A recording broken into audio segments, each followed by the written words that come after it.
Be me. 39F, HR director at mid-sized software company in Portland. Been in HR for 14 years, working my way up. Company has 120 employees, mix of engineering, sales, support, admin. Always been passionate about workplace equity and fairness. Spent years studying how bias creeps into performance systems. Read everything about how reviews disadvantage women and minorities. Halo effect, recency bias, affinity bias, all of it. Managers' biases become codified in annual reviews. Then those reviews determine raises, promotions, opportunities. The system perpetuates inequality year after year. I've seen it happen everywhere I've worked. Women getting dinged for being too assertive or not assertive enough. Men getting credit for potential, while women need proven track records. It's exhausting watching this cycle repeat. Our company does annual performance reviews every December. Managers rate employees on 5-point scale. Those ratings determine merit increases and promotion eligibility. I pull last 3 years of review data. Run analysis looking at ratings by gender. Women average 3.2 out of 5. Men average 3.4 out of 5. Not a huge gap, but statistically significant. Dig deeper into the comments and justifications. Women get more criticism about communication style. Great technical work, but needs to be more collaborative. Men get praised for same behaviors women get dinged for. Takes initiative becomes too aggressive depending on gender. I present this to our CEO, Michelle, at our monthly meeting. She's progressive, built this company on inclusive values. Show her the data, the gendered language patterns. The way reviews perpetuate subtle bias. She's concerned, asks what I recommend. I've been researching alternatives for months. Studies show that eliminating ratings reduces bias. Companies like Adobe and Deloitte moved away from reviews toward continuous feedback and development conversations. Michelle asks how it would work here. I explain we'd eliminate annual ratings entirely. Replace with ongoing conversations between managers and employees. Focus on growth and development, not judgment. Remove the numbers that create false precision. She's intrigued but worried about practical implications. How do we determine raises without ratings? I tell her we base increases on market data and tenure. Everyone gets cost of living adjustment. Additional merit increases based on manager recommendations. But no numerical ratings driving those decisions. What about promotions, she asks. Based on demonstrated skills and readiness. Manager advocates for direct reports. Leadership team discusses and decides. Removes the false objectivity of ratings. She thinks about this for a week. Comes back and says, let's try it. 1-year pilot program starting January. We'll assess impact and decide whether to continue. I'm excited. This is real systemic change. Spend December preparing managers for the transition. Run training sessions on giving effective feedback. Emphasize development conversations over evaluation. Some managers seem relieved to drop ratings. Others uncomfortable with ambiguity. Mark from engineering asks how he'll know who to promote. I tell him the same way based on their work. He says ratings helped him compare people objectively. I explain that's an illusion. Ratings codify bias.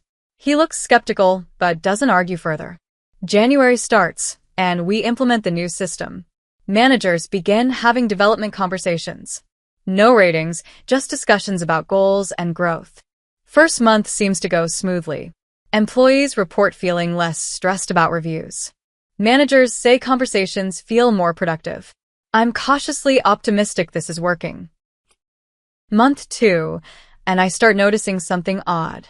Several engineers have started tracking their own metrics. GitHub commits, pull requests, code, reviews completed. They're keeping personal spreadsheets of their contributions. Mention this to Mark in our check-in meeting. He says his team wanted visibility into their work. Since we're not doing formal reviews anymore, they're documenting their own output. Makes sense to me initially, seems like good initiative. Month 3, and the tracking is spreading. Sales team starts logging calls, meetings, deals closed. Customer support tracking tickets resolved, satisfaction scores. A project manager's documenting deliverables and timeline performance. I notice it's mostly men doing this systematic tracking. Women on the teams are having development conversations, but not creating detailed contribution logs. Bring this up with Sarah, one of our senior developers. She's talented, been here 4 years. Ask if she's tracking her work like some teammates are. She says no, seems like overkill. We have our conversations with managers, that's enough. Don't you want documentation of your contributions? I ask. She shrugs. Mark knows what I do. He sees my code reviews and project work. I don't need a spreadsheet to prove my value. This makes sense, seems healthier than obsessive tracking. Month 4 and merit increase planning begins. Managers submitting recommendations for raises. I review the proposals before they go to leadership. Notice Mark recommended strong increases for 3 engineers. All men, all the ones keeping detailed tracking. Recommended modest increases for 2 women on his team, including Sarah, who I know does excellent work. Pull Mark aside to discuss his recommendations. Ask him to walk me through his reasoning. He pulls out spreadsheets his team members sent him. David completed 247 commits, 89 code reviews. Led 2 major features, fixed 34 critical bugs. Here's his full contribution list for the quarter. Same for Eric and James, detailed documentation. What about Sarah? I ask. She does good work, he says. But I don't have the same level of documentation. She participates in projects, helps the team. Hard to quantify exactly what her impact was. I push back, you work with her daily. You know her contributions even without spreadsheet. He agrees she's solid. That's why she's getting increase. But the guys who documented everything, they made it easy to justify larger increases. Leadership wants concrete justification. I'm starting to feel uneasy about this. Month 5 and promotion discussions begin. Leadership team meeting to discuss advancement opportunities. Engineering has 2 senior engineer slots opening. Mark advocates strongly for David. Brings printed documentation of his contributions. Shows trajectory of increasing output over past 4 months. Quantifiable impact on system performance and team productivity. Michelle asks about other candidates. Mark mentions Sarah. She's been here longer. But he can't point to specific measurable achievements. She's collaborative, helps others, writes clean code. Just harder to articulate her exact value add. David gets promoted, Sarah stays at current level. Similar patterns in sales and project management. People with detailed self-tracking getting promoted. People relying on manager observation being passed over. I'm noticing a gender split in who's tracking. Month 6, and I run the numbers. Of employees systematically tracking contributions, 73% are men. Of employees relying solely on manager conversations, 68% are women. Average merit increase for self-trackers is 6.2%. Average for non-trackers is 3.8%. Promotion rate for trackers is 3x higher than non-trackers. This is not what I intended at all. Call emergency meeting with Michelle. Show her the data. Explain what's happening. I eliminated reviews to reduce bias. Instead, created system that advantages self-promotion, which men do more readily than women. Michelle looks concerned, asks what I think happened. I explain that removing structure removed visibility. Before, managers had to evaluate everyone systematically.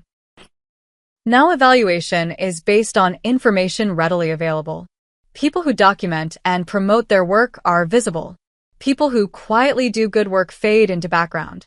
We created a system that rewards self-advocacy, which research shows women do less than men. Michelle asks what we should do. I don't have a good answer yet. Need time to think about solutions. Month 7, and I'm researching this problem. Find studies about gender differences in self-promotion. Women less likely to track and advertise their achievements, not because they achieve less, but because it feels like bragging or seems unnecessary. They expect good work to speak for itself. Meanwhile, men more comfortable with self-promotion. View it as necessary career management. Start to wonder if performance reviews, despite their bias, at least force managers to evaluate everyone. Created baseline of documentation. Our new system puts burden on employees to create visibility, which inherently advantages those comfortable self-promoting. Talk to Sarah again. Explain what I'm seeing. Suggest she start tracking her contributions. She looks uncomfortable. Feels weird to keep score of everything I do. Like I'm bragging or don't trust Mark to notice. I get it, but the data shows it matters. People with documentation are getting ahead. She reluctantly agrees to try. But I can tell this doesn't feel natural to her. Month 8, and I implement mandatory contribution tracking. Every employee must submit monthly summary. Key projects, accomplishments, impact. Thinking this will level playing field. If everyone has to do it, removes the advantage. First submissions come in. Men's submissions average 2.3 pages, with specific metrics. David led authentication refactor, 312 commits, improved login speed 47%. Women's submissions average 0.8 pages, with general descriptions. Sarah Worked on front-end improvements, helped team with code reviews. I pull Sarah aside, tell her she needs more detail. She's frustrated. I don't think in these terms. I code, I solve problems, I help the team. Measuring everything feels transactional. I understand, but the system requires it. She updates her submission, but it's clearly uncomfortable. Month 9, and I'm seeing the problem clearly now. The men who were already tracking doubled down, creating even more detailed documentation. The women who found it uncomfortable are doing minimum required, checking a box rather than genuine self-advocacy. Merit increases are coming up again. Same pattern as before, detailed trackers getting higher increases. Even with mandatory tracking, quality of documentation varies. People naturally good at self-promotion write compelling cases. People uncomfortable with it write bare minimum. I'm making the gap worse, not better. Call another meeting with Michelle. Tell her the mandatory tracking isn't working. Just creating more work without solving the problem. She asks point blank what I think we should do. I sit there realizing I don't know. Every solution I try has unintended consequences. Maybe we should bring back performance reviews. She looks at me surprised. You spent months arguing reviews were biased. Now you want to reinstate them. I tell her reviews are biased. But at least they force systematic evaluation. Create structure that makes everyone visible. Our current system advantages self-promoters, which correlates with gender in problematic ways. Michelle says we need to finish the pilot year, then make decision based on complete data. But she's clearly concerned about the trends. Month 10, and I'm talking to managers, getting their perspective on what's working and what isn't. Mark from engineering is honest. Says the detailed tracking helps him justify decisions. But he knows he's missing people who don't self-promote. Asks if I have suggestions for finding those people. I tell him he should be noticing their work directly. He says he tries, but it's hard with 9 direct reports. The ones documenting everything are easier to remember. Sarah from his team requested transfer to different department. When I ask why, she says she doesn't want to play the game. Tracking everything, marketing herself constantly. She just wants to do good work. Maybe that's naive, but she's burned out from the visibility work. This hits hard because she's exactly who I wanted to help. Month 11 and promotion cycle comes around again. Same patterns, trackers getting promoted. Non-trackers getting passed over. I advocate for Sarah in leadership meeting. Bring up her consistent contributions over 4 years. Michelle asks for concrete examples. I give some, but they sound vague compared to David's spreadsheet. Sarah gets passed over again. She gives notice 2 weeks later. Taking job at smaller company with clear advancement criteria. Tells me she appreciated what I was trying to do. But the ambiguity made her invisible. At least with reviews, she knew where she stood. Could advocate for herself based on clear criteria. Now she's competing on who's best at marketing themselves. And that's not a competition she wants to win. Month 12 and pilot year is ending. Michelle asks me to present findings to leadership team. I prepare honest assessment of what happened. Show data on tracking patterns, merit increases, promotions. Explain how removing reviews created visibility problem. Advantaged employees comfortable with self-promotion. Disadvantaged those who expected work to speak for itself. Gender split in who benefited versus who lost ground. One executive asks what I recommend.